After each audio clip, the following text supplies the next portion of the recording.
Hello parents, మీ పిల్లలు చదవకపోయినా చదువేముంది, ఆ maths ఎందుకు, ఫిజిక్స్ ఎందుకు, కెమిస్ట్రీ ఎందుకు, ఈ మార్కుల కోసం ఏంటిది, నాకు ఇంట్రెస్ట్ లేదు అన్న వెంటనే ఈ వీడియో చూపించండి. ఒక్కసారి ఈ బోర్డులో మనం చూస్తే చాలా సిల్వర్ లైన్స్ కనబడుతూ ఉంటాయి. దీన్ని ఏమంటారు? వాటిని ఏమంటారు అంటే సర్క్యూట్ ట్రాన్స్ఫర్స్ అంటారు. ఏమిటి వాటి ప్రాముఖ్యత?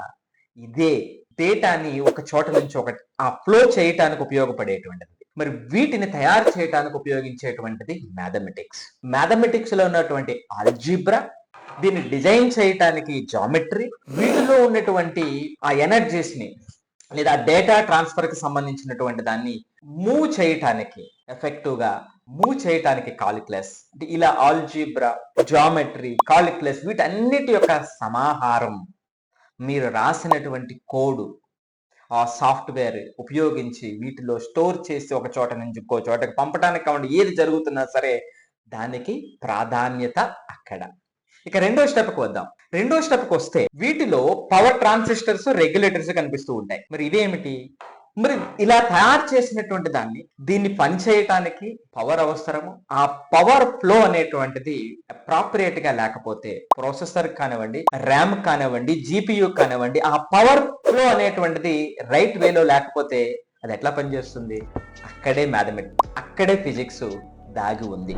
How energy moves, how forces interact, how entire system in balance అనేటువంటిది ఫిజిక్స్ చెప్తుంది. ఫిజిక్స్ లో ఉన్నటువంటి మ్యాగ్నెటిజం, ఎలక్ట్రిసిటీ, మోషన్, వేవ్స్ లాంటి చాప్టర్స్ యొక్క రియల్ పవరే దాన్ని బ్యాలెన్స్ చేస్తుంది. అంటే ఆ ఎనర్జీని బ్యాలెన్స్ చేయడం కానివ్వండి, అతి ముఖ్యమైనటువంటి పని ఫిజిక్స్ చేస్తుంది. అంటే మనకి బ్రెయిన్ ఉంది, ఇంటెలిజెన్స్ ఉంది, కానీ దాన్ని బ్యాలెన్స్ చేసేటువంటి పవర్ లేకపోతే ఏమవుతుంది? ఇక మూడో స్టెప్కి వద్దాం. అసలు దీని ఎలా తయారయ్యింది?